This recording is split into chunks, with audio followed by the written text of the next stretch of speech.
underneath Billy Elliot's tutu. It's the IGN Digigods. Please welcome, won't you, two little Miss Sunshines, Wade Major and Mark Kaiser.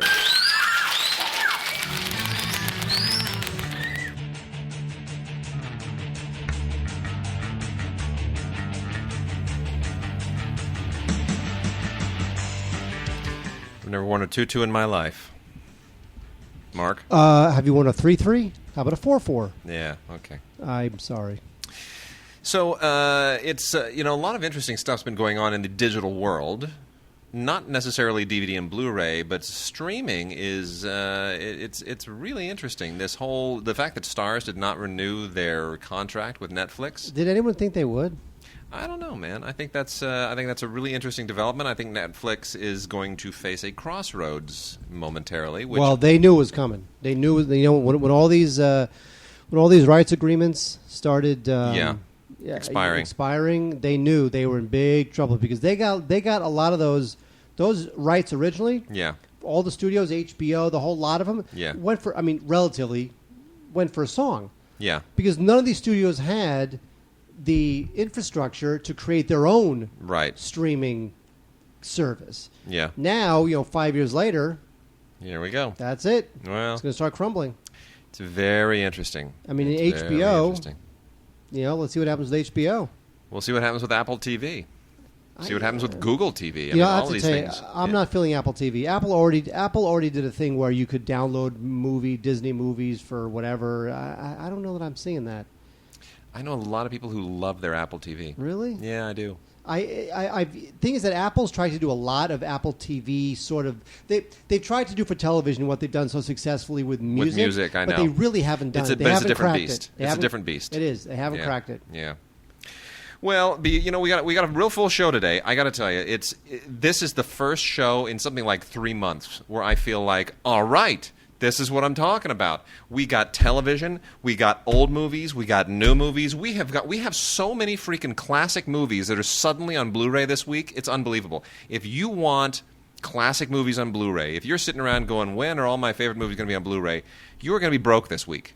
You could easily go out and spend $500 on Blu-rays this week, and honestly, every single one of them is worth it. So then, what piece of crap DVD will you start with? Oh, by the way, should we talk about what Wade and I are thinking of doing, but we haven't talked about it? Yeah, but go ahead. I'm gonna say it anyway. Go ahead. Well, it all kind of goes back to an email, which we will read on listener mail probably next show. Well, but hang on for a second. It's funny how you say we're going to read on listener mail, but let's just say we were to say to our listeners, why don't you put your question, make it into an audio file, email it to us at gods@digigods.com, and then we will play back your question and before we answer it. Yes. Well, I mean, this all kind of goes to it'll look it'll feel like a radio show. It sort of goes to an email that we got from Walt D in Las Vegas, and I we don't have time today to read any listener mail, but he was suggesting that we kind of suggest old movies on a regular basis, and I'm not sure there's enough. We'd start repeating ourselves at a certain point. Well, my issue was that I would feel like after a while we either run out of genres or repeat ourselves or reach for genre. What romantic comedies that took place during the 70s, and before you know it, it's like, what's a sci-fi film that is old but told people what it would be like in the year 2000 or whatever? It would just be too much.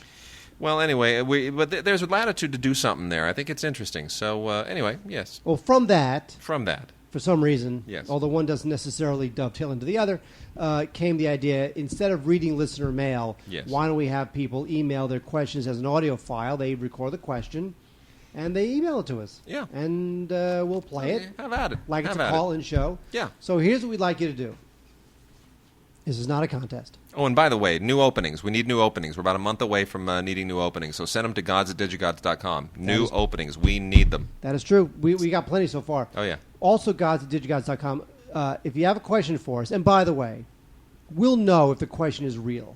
If all you want to do is get yourself on the show and you go, is The Godfather a good movie? Signed, Steve from Crib Death, Iowa. Yeah. We're not putting that on. Yeah, we're not putting that on the show. No. But if you got a real question, and you don't give us your life story, Yeah. Anyway, I was at school, and my teacher said, "What's the name of a good movie?" And I don't like my teacher because she has glasses, and I think only old people have glasses. And her name is Mrs. Schwartzapple, and I don't know how to spell it. And when the first day of school, she said, "You have 2 days to learn how to spell my name because I'm tired of people spelling my name wrong." And I thought, I don't like this lady very much. But then she started talking about movies, and it really made me think, what's a good sci-fi movie?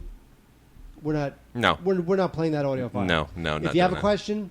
Just look, you guys email us the coolest questions. So in terms of like emailing it to us, you guys have great questions. Always thought-provoking, always interesting. So just read that question into your, your Apple Audio... Whatever it is. Audio Digital Recordo Machine 5000. Yeah, whatever it is. And email us the file, and we will play that file on the show and then answer your question. So gods@digigods.com. Email us your audio file questions. Yes, we can handle all formats. So, Mark, you were asking what piece of crap I was going to start the show with. We're going to start with Tyler Perry. And we're going to blow through this real quickly because there's a bunch of Tyler Perry stuff that's out this week from Lionsgate. Lionsgate releases all the Tyler Perry stuff. We've got Tyler Perry's Meet the Browns, Season 1, Episodes 1 through 20.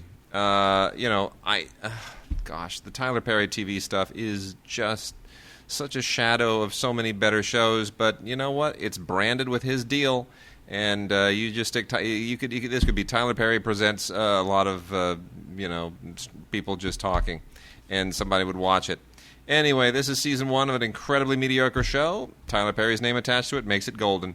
And then we have both Blu-ray and DVD releases of Tyler Perry's Medea's Big Happy Family. Now, Medea is, of course, a character that has been enormously popular ever since Tyler Perry incarnated this weird cross-vesting transvestite freak thing from Transylvania. Yeah, on stage actually originally, and a lot of very talented people just said, you know what, we're going to attach ourselves to a Tyler Perry movie, and sure enough, so there we go. He throws on a wig and a dress and does his whole Medea thing, and I guess it's supposed to be incredibly funny.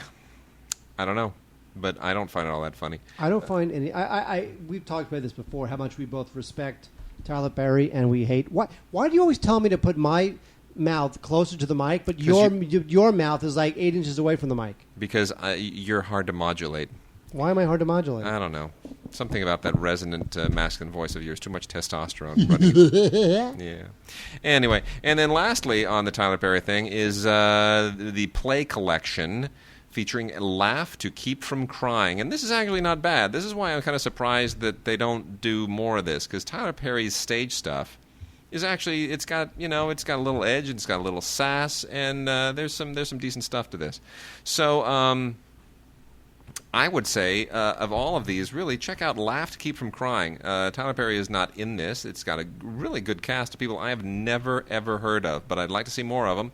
And this is just, it's very much about urban/suburban black family life, the church, the neighbors, the things that just sometimes get in the way that shouldn't. And I thought it was it transcended race for me. That's beautiful, Wade. That's so beautiful. Yep. All right, before we get to the good stuff, we have 3 baseball DVDs. The first one is the one I care about the least. Still a great DVD. Game 7 of the 1991 World Series. This is when Jack Morris for the Twins pitched a 10-inning shutout, one of the great pitching performances in postseason history. This is the entire game on a DVD. It's 3 hours, and it's all there. We also have Game 6 of the 1986 World Series with my beloved Mets, of course. And this, of course, was the Mookie Wilson-Bill Buckner game. And I already have this on DVD, so screw everybody, because I've had this for years on DVD. But if you just want just that game, you can always pick up this. And finally, we have Baseball's Greatest Games, 2004 ALCS Game 4. This was the beginning of what I have gone on record as saying is the most embarrassing, considering the history of the teams and the impossibility of the task, the most embarrassing collapse in American sports history. We started with this game, where the Yankees were literally 1 out away from sweeping the Red Sox. And wound up losing the whole series. They wound up losing the whole damn series, and the Red Sox wound up winning the World Series. So that's Game 4. That's pretty awesome, actually. I mean, I remember that, and I was just thinking, oh, well, better luck next time, Boston. And then, like a week later, you're like, son of a bitch, how did that happen? And the Yankees had won Game 3 like 19-8. Yeah. The Yankees had blown them out in Game 3. And in Game 4, the Yankees... And here's the thing. Game 4, which is on this DVD, Game 4, the Yankees are winning in the 9th inning. And, of course, who is coming on to close the game? Mr. Automatic, Mariano Rivera. There you go. So you're like, oh, my God, it's over. The Yankees sweep the Red Sox. More woe for the Red Sox. Of course, they rally and win it all.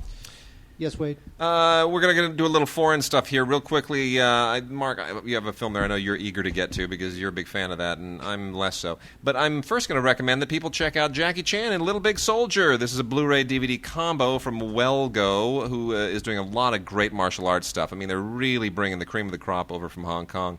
And this is pretty terrific. Now, Jackie Chan is on screens right now, or actually next week, in a movie called Shaolin, which I talked about on radio last week, and you got to check it out. Jackie's got kind of a decent supporting part in it. He plays the cook at the Shaolin Monastery, but it's got a fight scene about an hour into the movie that is to die for. And you know what? Jackie's he's pushing 60 years old, and he's slowed down, but man, he's still doing some great stuff. And this movie is actually an awful lot of fun. This is set during the war period in China, which I know in China that could be like any period in the 5,000 years. The country's always at war. But Jackie is actually pretty great in this. He naturally plays his usual guy who's in a situation that he doesn't want to be in, and it's pretty great. It's really an unusual period epic, and I thought he was terrific. So check it out. Mark, talk to us about this procedural. Wade and I have differing opinions on this film, which was riding a wave that they called the Romanian New Wave. Yeah. And it started with 4 months, 3 weeks, 2 days, 1 second. Well, actually, it started with Lazarescu. Well, the Death of Myth... Wait, which came... I thought Lazarescu came first. Come first, or did 432 come first? I think Lazarescu came first. So it was Lazarescu, 432, and now Police Adjective. Yeah, and there's a few others in there, too. But the ones that really made... Because Police Adjective did very well at Cannes. Yes, it did. actually won the grand... It actually won the certain regard... Now, the jury prize is the third best film at Cannes. The Grand Prix is the second best film at Cannes. Yes. And the Palme d'Or is the best film at Cannes. Well, they something like that. Yeah. Is that wrong? No, sort of. The Palme d'Or is the top prize, and then the is the Grand Prix the second? The Grand Prix is the second, and then the jury prize is like the third. But don't worry about it. Okay. Beyond the Palme d'Or, it almost doesn't matter. Anyway, Police Adjective is a very curious and interesting film. It is a Romanian film, and this film is a.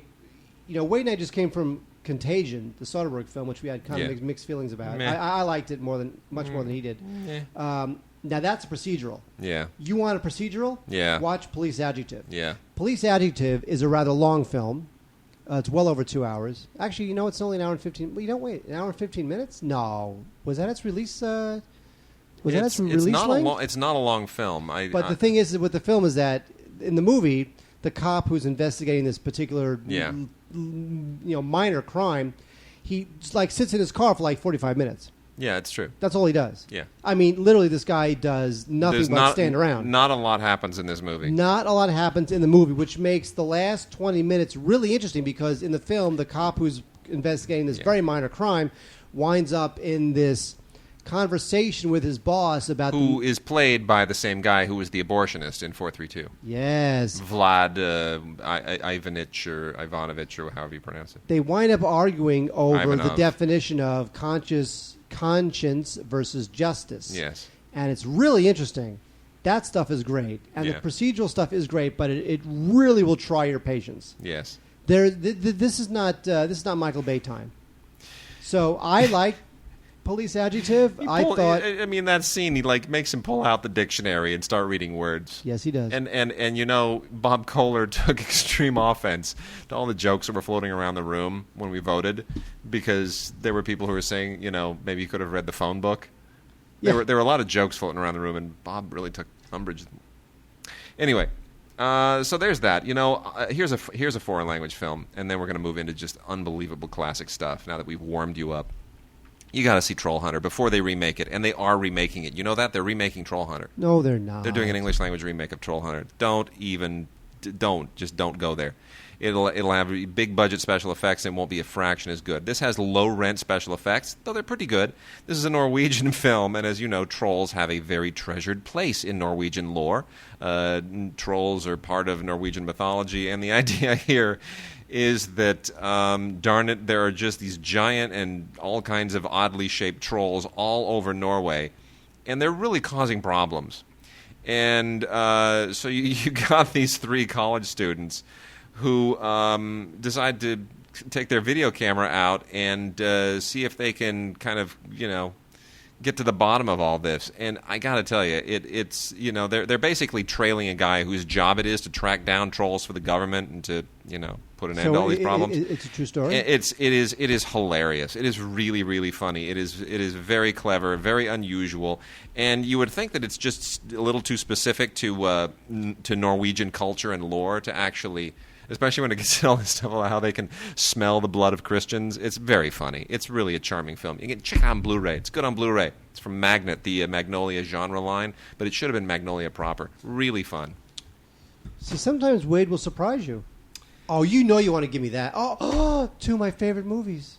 I'm not going to get any of them, are I? Is me. You're jumping the gun here. You know what? Sergei Eisenstein, one of the great directors of all time, father of the montage theory, the guy who made, Battleship Potemkin, among many other great films, also made a great film called Strike. And this is one of those classic kind of communist films because Strike is, in fact, about a strike. And it goes into Russian history to this very, very famous 1903 strike that was...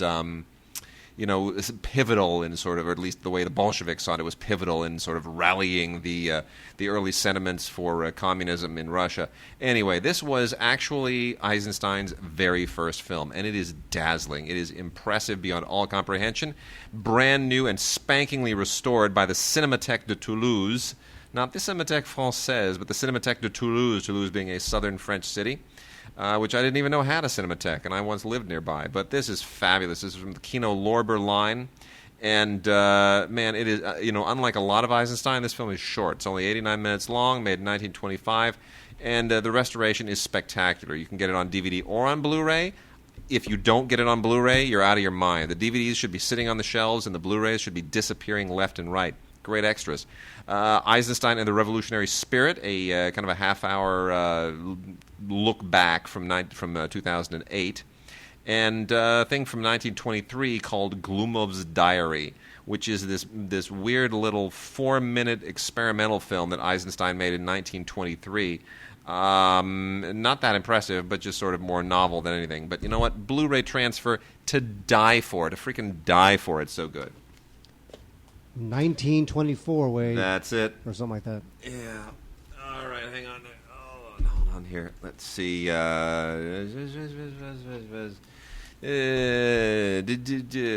else are we going to get to? Oh, come on. Look at the... Oh, so here, good. Okay.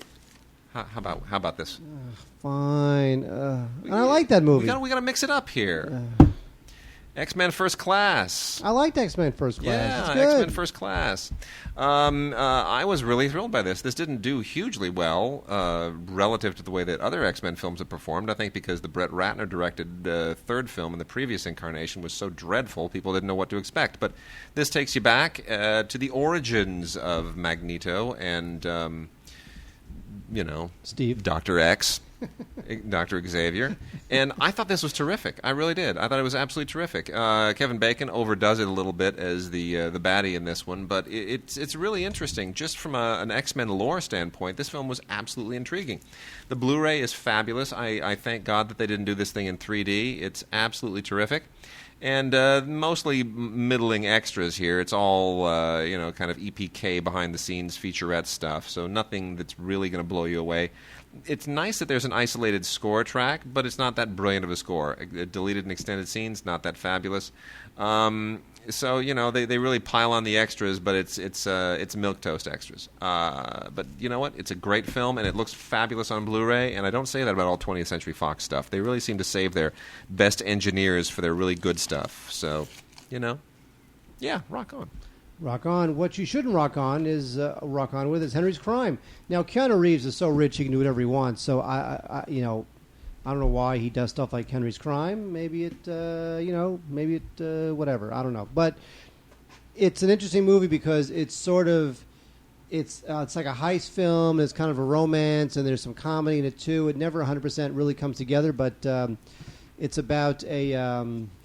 What's it about? Wait, it's about a guy who's accused of something. It's another opportunity to watch Keanu Reeves not act very well and to watch Vera Farmiga do her level best, and you just sit there and you watch the chasm between their acting skills, and you go, "This is a very uneven movie." It really is true. Reeves plays a guy who was wrongly accused of robbing a bank, and so he winds up, befriending James Caan, who plays kind of this, lifer guy, and who's in prison, and.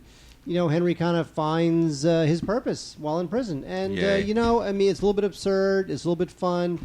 The guy who did the film, Malcolm Venville, did another film, which I think is better, called 44-Inch Chest with Ray Winstone. Which is pretty good. Which I like. Yeah. But you know what? It doesn't... I don't know that it really mixes the quirkiness with the romance, with the heist stuff. I don't really think it really puts it all together. But you know what? It's not a bad try. I guess you can do a lot worse. Although Keanu Reeves is the worst, man. That guy just sucks. There's another Russian film, also restored by the Cinémathèque de Toulouse. I'll just make this a real quick mention. This is also being released to kind of piggyback on Strike. It is. You know what? It's an interesting film only because it's not what you would have expected Russian cinema to make during that very politically intense period. It's called The Cigarette Girl of Mosselprom. The Cigarette Girl of Mosselprom. That's like a joke, right? It's like a Yiddish joke. This movie was made in 1924. It is really just a kind of a sweet little romantic comedy, and not very good, I don't think. But it's sort of interesting that they were able to make this in Russia at the time. It doesn't come close to anything else that was being made in other countries, but it at least is a novelty. And if you're a fan of Russian cinema from the silent era, it's worth checking out. What's also worth checking out is the original Straw Dogs. Now, this film is being remade with James Marsden and the Why Does She Keep Getting Worked Kate Bosworth. But that remake, you know who directed that remake? Our good friend, yours and mine. Rod Lurie. That's it. Former member of the LA Film Critics Association. The hell is he thinking? I mean, how many, apart from like the New Wave, is he the most successful critic turned director? I mean, apart from the New Wave people. I would say that's probably Bogdanovich. That's true. Yeah. I'll buy that. Who used to have the Esquire job, reviewing for Esquire, and his heir today is, of course, Pete Hammond? Yeah. Oh, man. I digress. Anyway, Straw Dogs from 1971. At the time, this was some pretty intense stuff. Sam Peckinpah, who, of course, is one of the great macho, manly, violence-loving Sam Fuller-type directors. I just love his films, including The Wild Bunch. He directs a movie starring Dustin Hoffman as a guy who winds up with his wife, living in the English countryside, nice, quiet life, except, oh, look, there are these horrible, brutal, violent, disgusting people who want to break into his home and kill them all. It's the ultimate home invasion robbery movie. It really is. And, Dustin Hoffman may not seem like the right fit for this, but the idea is that Hoffman has to be this nebbishy guy pushed to the limit. Yeah. And so... I really love this movie. I love it because it's overwrought for its day, but not overwrought by today's standards. That's the thing. You look at it. It was very controversial for the time. Yeah. 1971. Now it feels like another episode of iCarly. But there's still some intense stuff. In fact, it's if you looked at the one sheet, if you look at the posters, or the outdoor art for the new Straw Dogs, it's the same one sheet that they used in 1971. Yeah, like an extreme close-up of Dustin Hoffman's broken eyeglasses. It's great. They do the same thing with James Marsden. Except Marsden is just the wrong casting. He is. He's not. So wrong. It is wrong. He's too handsome. Anyway, there's a bunch of.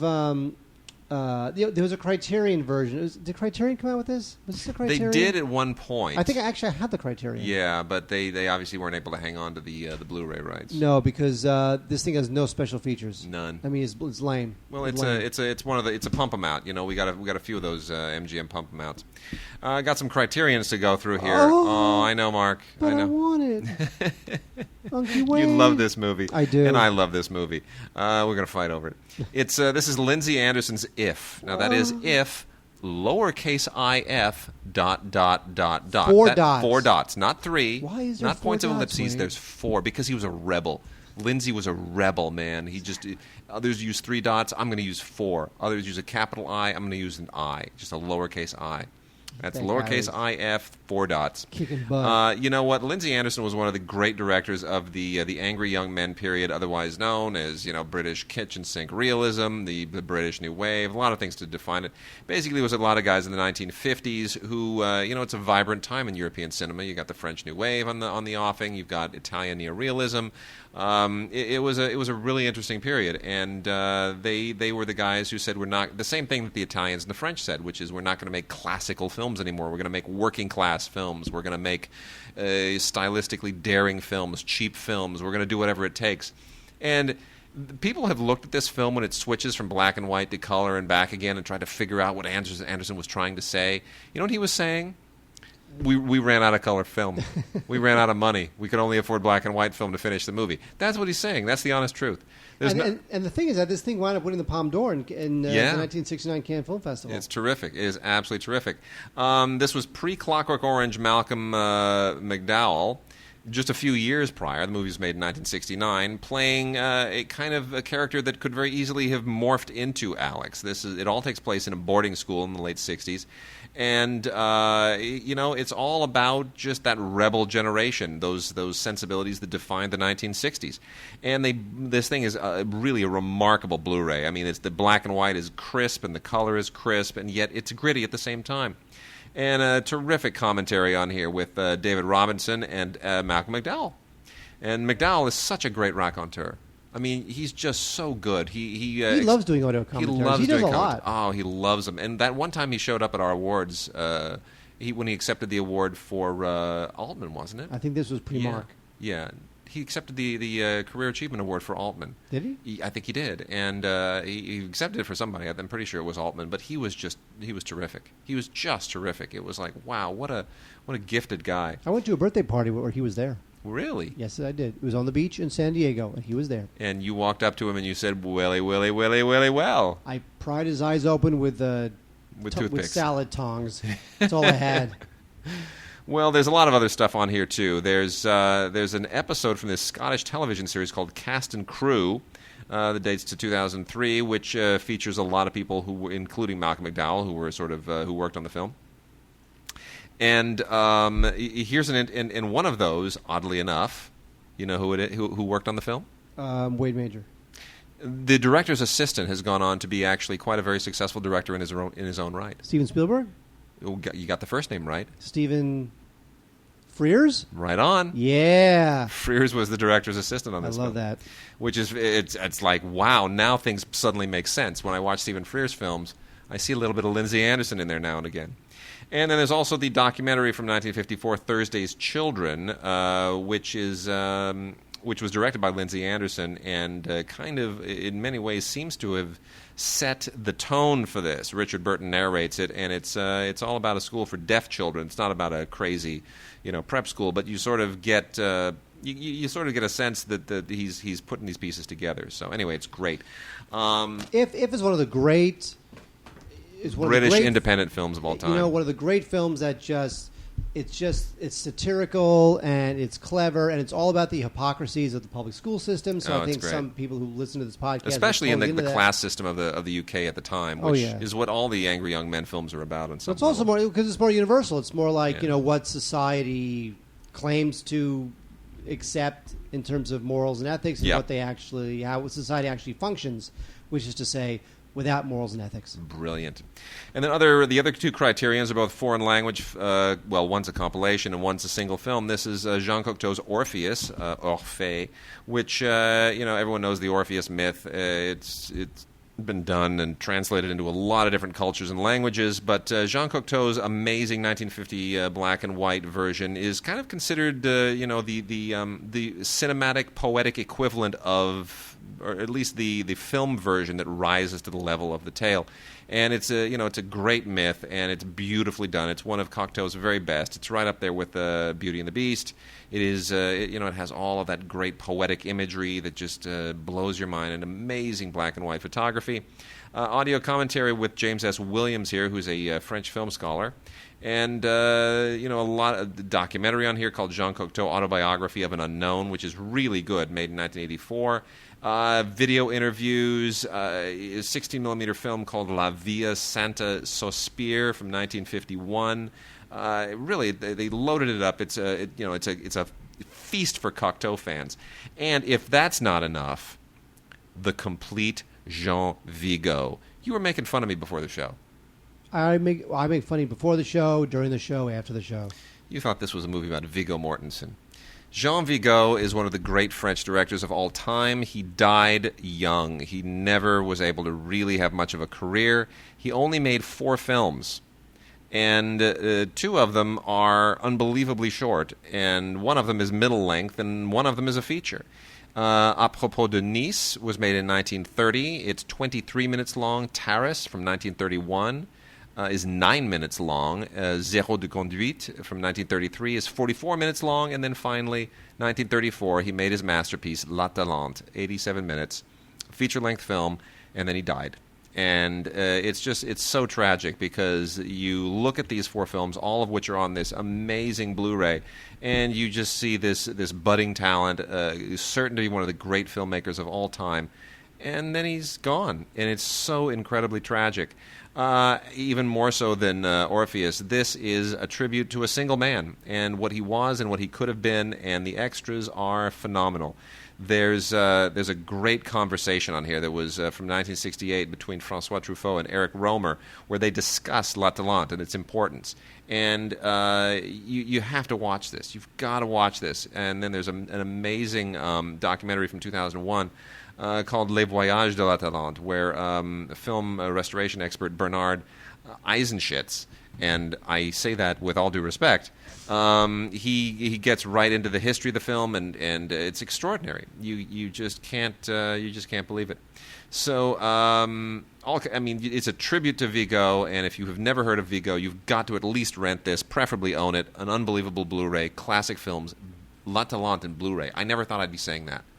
That's incredible. Well, you could say it. But it's reality. La Talente is on Blu-ray. That's unbelievable. That's historic. Now, before we talk about the thing that we must talk about, I'll talk about this, which will lead us into the thing we must talk about. Okay. You know what I'm talking about. I know what you're talking about. I want that Blu-ray. You're giving it to me. Aren't you, Wade? This one? This one. Can I have it, Unky Wade? Just hold on. You hate that movie. This movie?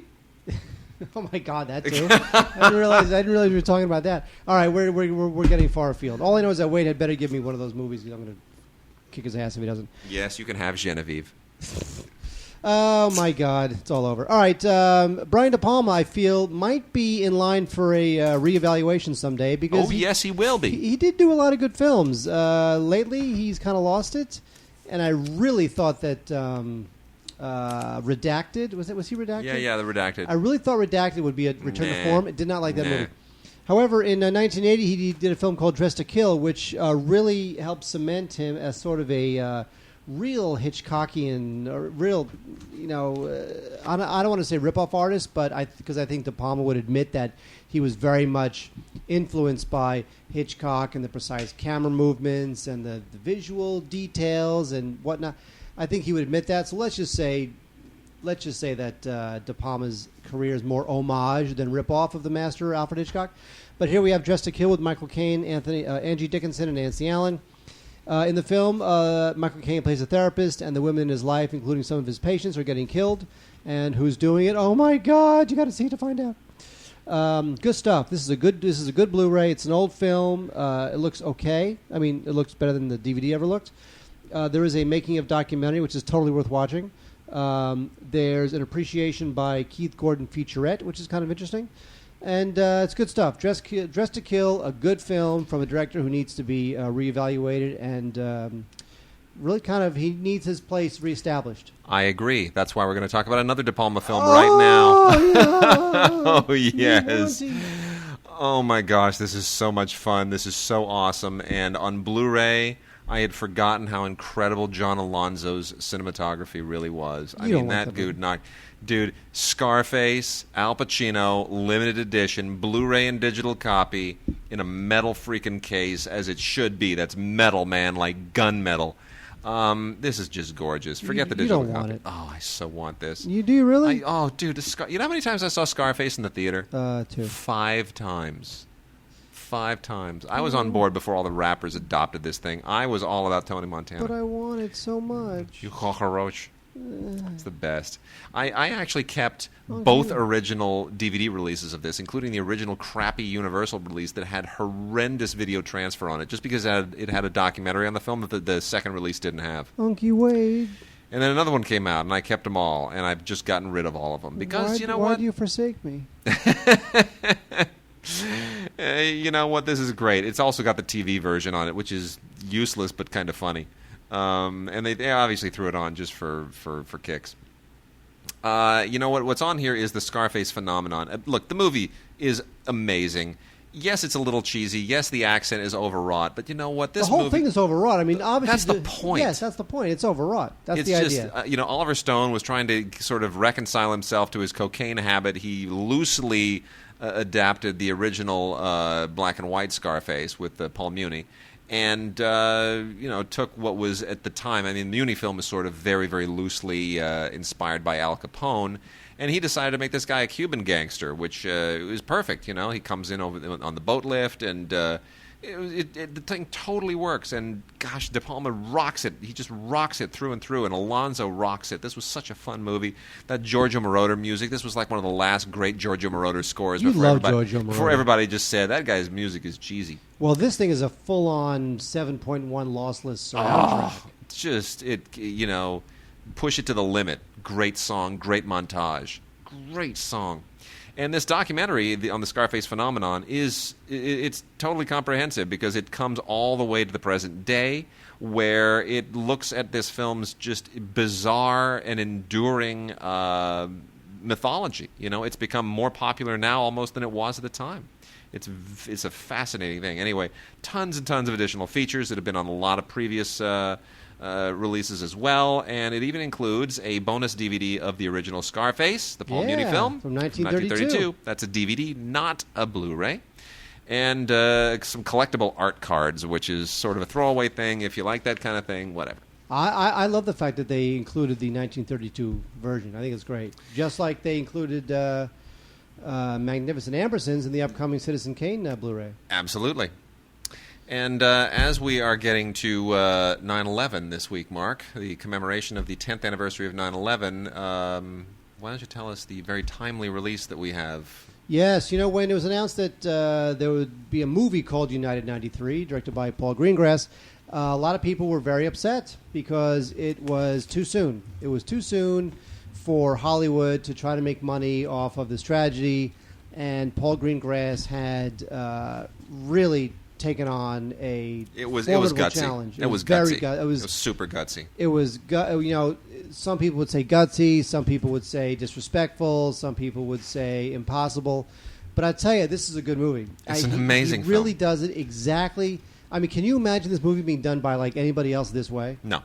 I mean, Greengrass really makes this film. This film is just matter of fact. It is lean. It is spellbinding. It is never disrespectful. It is almost.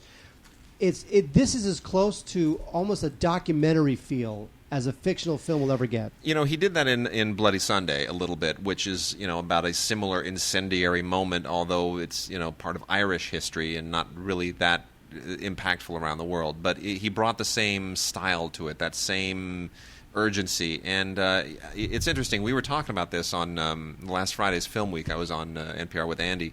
And we did a call-in segment at the end of the show, which was all about movies sort of about or inspired by 9/11, excluding documentaries and everything, excluding anything that sort of pertained to the wars in Iraq and Afghanistan and all of that, because that's kind of a different thing. This is all New York centric, and everybody is sort of unanimous that United 93 is far and away the best of the lot, but also that it was.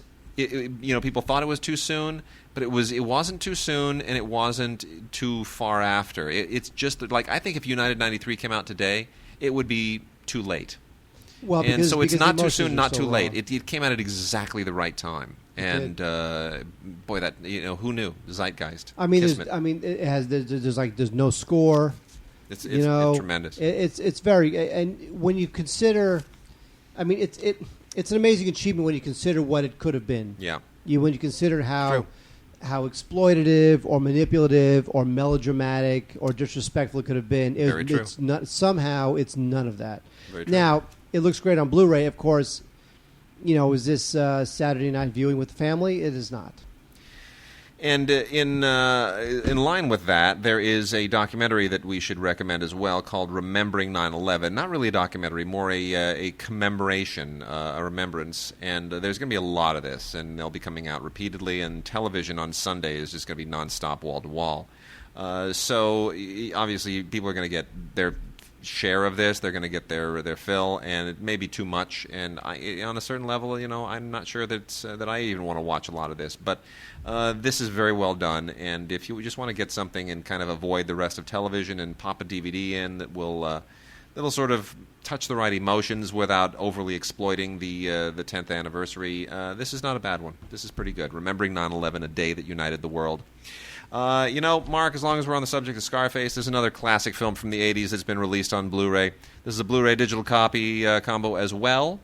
25th anniversary release, Mark. 25th anniversary release. Why is this suddenly a classic? You know why? Because everything that Jerry Bruckheimer has touched since makes this look like a masterpiece. We are, of course, talking about Top Gun, which is one of the films that I now look at and I realize, my gosh, is that going to go down as Tony Scott's best ever film? No, Is he's that done gonna- better films than that. Well, you know what? I like Crimson Tide. I like Man on Fire is great. Man on Fire is a pretty great film, even though there's not a single continuous cut anywhere in that movie. And I also like the Tarantino thing. Oh, True Romance. Yeah. I like that too. I think Tony Scott, as much as he annoys the crap out of me for all the reasons that he is terrible, Yeah. if you really look at all of his films, he's done a bunch of good films, more than you would think. Yeah. Well, Top Gun, I still, it's funny because I thought this was cheesy at the time. I was an usher at the National Theater when this was released, and it's funny because I later had a film editing seminar with the woman, the Oscar winner who did the sound editing on this film. And she said, she told me, she goes, it was played entirely too loud during its entire run at the National. And the studio tried to, get them to tamp it down, but the audience liked it that way. Audience liked it too loud. How would they know that? Because somebody came and inspected one day, and she went, and she was like, "Holy crap, you're playing this too loud. It was never designed to be played that loud. Like, what's wrong with you? This is deafening." And they're like, "Yeah, the kids like it that way." So, whatever. But anyway, I remember this thing just rumbling the theater, making it shake like no other movie we ever played other than Brainstorm. And what is Tom Cruise? It's the planes and Kelly McGillis when she was still attractive, and it's Top Gun. It is what it is. Val Kilmer. It's big and metrosexual, and Val I think Kilmer. that Hey Maverick. Hey Iceman. Honestly, you could not get away with doing that in a movie today. Maverick and Iceman. Seriously? Really? I'll tell you too. This movie also comes at a time when, today, if you watch it today, Yeah. are we in the mood to see a recruiting film about our brave men and women who? It's so jingoistic, which is fine. Oh, it's gung ho as can be. It's gung ho, which is fine, but Yeah. you have to be in the mood to either take that seriously or take it cheesily. Yeah, I think you can take it cheesily, especially during the beefcakey, slow motion, ripped abs volleyball playing scene, which is what was there purely to make women want to go see it. Otherwise, it's a total guy movie. Anyway, there's a commentary here that includes Bruckheimer and Tony Scott and some naval experts and one of the screenwriters. It's pretty fluffy. And then you got this 6-part documentary on the making of the thing and multi-angle storyboards, and it's all completely just fluffy and superfluous. And it really doesn't matter. It's a good-looking Blu-ray. The aerial stuff is good, though. There's nothing wrong with The the aerial stuff's stuff. great. I almost think the Blu-ray is a little too crisp because it actually, if you watch a lot of the in-cockpit stuff, it suddenly is very clear that those are all process shots and that it's just a screen behind them on a soundstage. Well, that's the problem with Blu-ray sometimes. Yeah. It reveals too much. And in this case, it really does. But the audio is just dazzling, fabulous 6.1 DTS HD. Don't turn it up too loud, though. Give me that. It'll kill you. You know I want this. Yeah, sure you want. Yes. Do you want this? You know what? Christy would kill me if I didn't take it home. The ripped ab scene, the whole volleyball playing thing is. You are killing me. I got nothing. I got nothing. Well, you know, you can share your feelings about that in a moment. A really great overlooked film called Wrecked is worth checking out. Adrian Brody made this little independent film that got released by IFC Films into maybe 10 theaters.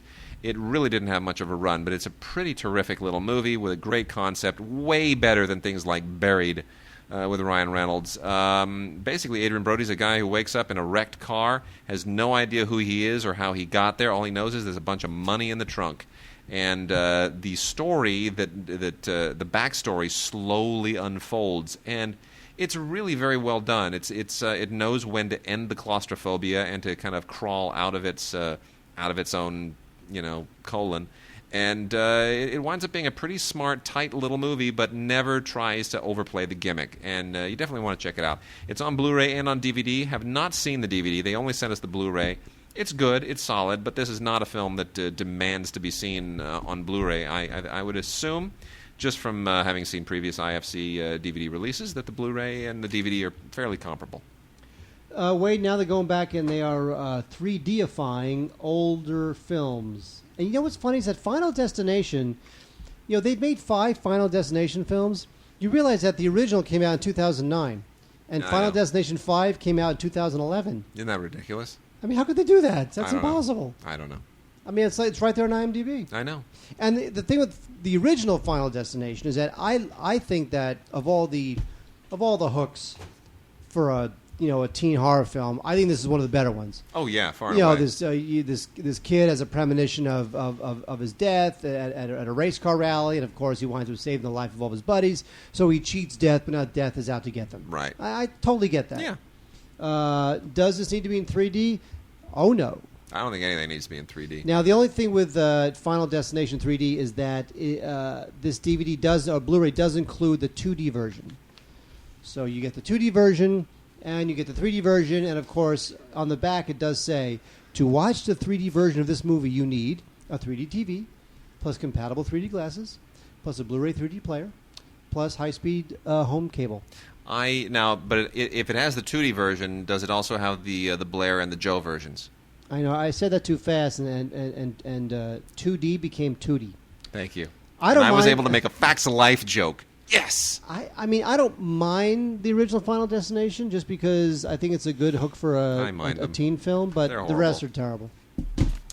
A little overlooked indie film, which it's just, I'm glad Will Ferrell keeps doing these, although I don't know why people don't market them better.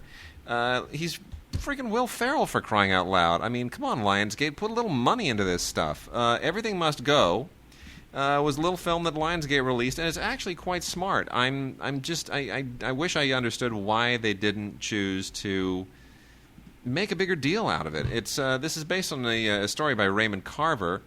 And basically, it's a simple thing. His life is falling apart, and he decides to just have a garage sale, a lawn sale of all of his stuff. And it's a smart, wicked little comedy, very well done, very provocative, written and directed by Dan Rush, who's got a great career ahead of him. And I thought it was wonderful. I just don't know why. Did you like this film? I don't know if I. You know what? I think part of my problem actually is Will Ferrell.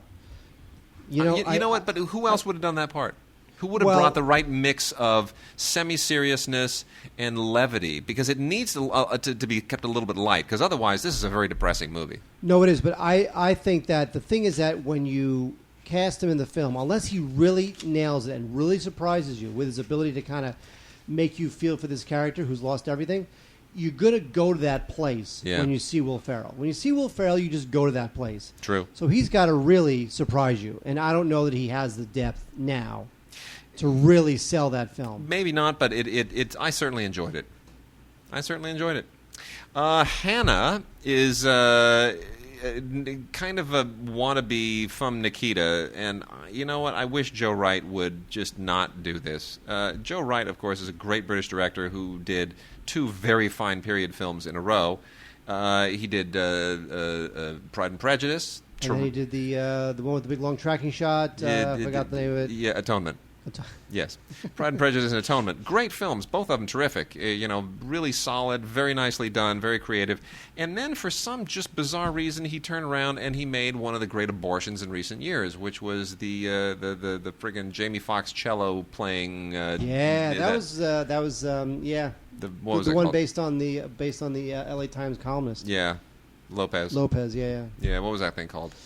It was called, I think it was called Star Wars. Yes, exactly. Well, anyway, Joe Wright should not make things that are not period films. I get it. This is an interesting little The Soloist. The Soloist. Thank you. A little interesting little suspense thriller thing with Saoirse Ronan as, well, let's say a Fum Nikita type assassin in training who has been raised by her father Eric Bana to seek revenge. And I won't tell you anything more, but the whole thing, it really is kind of, it's a little bit overwrought, and it's a little bit, well, it's more than a little bit unbelievable. I mean, there are moments in here where you just say, you know what, I don't care. She could be the greatest assassin in history. There's no human being on the planet that is physically capable of pulling off what she's pulling off right now. It's just, she might as well be Superman. It really stretches credibility at points that made the whole thing somewhat less than enjoyable for me. Cate Blanchett overplays it completely, and I love Cate Blanchett, but this is just overacting to an annoying degree. Saoirse Ronan is fine, Eric Bana is fine, but we got it on DVD and on Blu-ray. I will give props. Blu-ray is beautiful. It's gorgeous. Universal makes a lot of crappy Blu-rays, but like Fox, they really seem to go to town with the films that matter. I wish they'd treat some of the older ones like they matter. Commentary by Joe Wright was interesting. I don't get the sense, despite his best efforts, that really his heart was in it. And we just saw Contagion, and I kind of feel the same way about Soderbergh in that film. His head was in it, but his heart wasn't. So whatever. Joe Wright wants to clearly have a bigger career, but I don't think this is the way to do it. I agree, Wade. Oh, let's see. What else do we? Hold on. Yes, we got a few more movies to get out of here, and then we're going to try and knock through a few television things. In fact, you know what, Mark? Why don't we just jump into some television? And I got one more foreign film, and then we can do some TV. Does that sound good to you? Wait. I just work here. Okay. You grab. You show. You tell, and I will talk. Okay. Fine. The last film I want to give a big plug to here is Incendie, which is the Academy Award nominee from Canada this last year. Now, of course, the award went to the Danish film A Better World, the Susanna Bier film. I honestly, as much as I love that film, this is the film that should have won. The director, Denis Villeneuve, is really extraordinary, and he has finally completely hit his stride here. He made a film called Maelstrom some years ago that I was a big fan of, nobody else heard of. But this completely knocks it out of the park. This is based on a play, but really loosely based. Villeneuve really just completely reconceptualized the play and made a movie that stands on its own.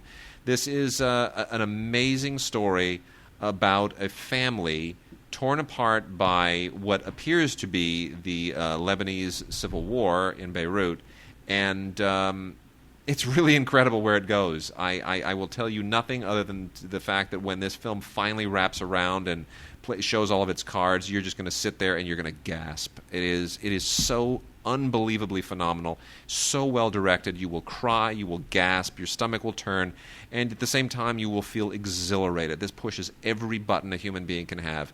Incredible commentary by Villeneuve. Do not listen to it until you've seen the film, because there's a lot of spoilers in it. And this is one of the great films of the last 10 years. I can't say enough about it. Incendie, Incendies. Brilliant. Oh, you know what else is brilliant, or so some say, is House. And now we have House Season 7. The show just keeps rolling along, created by David Shore and Paul Atanasio. And, this show would be nothing without Hugh Laurie, who has a great American accent. And, of course, many people don't even realize that Hugh Laurie was a comedian in his early career. Was he really? Yes. I didn't know that. He had a partner named Robin Williams. What? Yeah. Hugh Laurie? Yeah, he was partners with Robin Williams. They were a huge hit in the UK for years. With Robin Williams? No, that's like weird. That's a non sequitur joke I don't even expect out of you. I'm like, where's the... Okay, fine, carry on. Oh my God! Oh no, he was a huge comic in the 70s and 80s, and now, of course, people don't even realize the guy's like English. But he's terrific in House. That's lasted 7 seasons. Doesn't seem to be slowing down, because really, it's just one of those. It's a weird show because you get the typical iconoclastic doctor who clashes with everybody and everybody hates him, but yet you got this real procedural sense that people really groove to. So it's a great combination of unique, interesting character who you love to hate, and every week is a mystery as what's wrong with this particular person. They've had a lot of great guest stars over the years, and season 7 is no different, and looks good on Blu-ray. It really does, but it is available on DVD as well. 2.5 Men, the 8th season is now on DVD. I find the show very funny, but I got to tell you, the older Jake gets, the less funny this show is.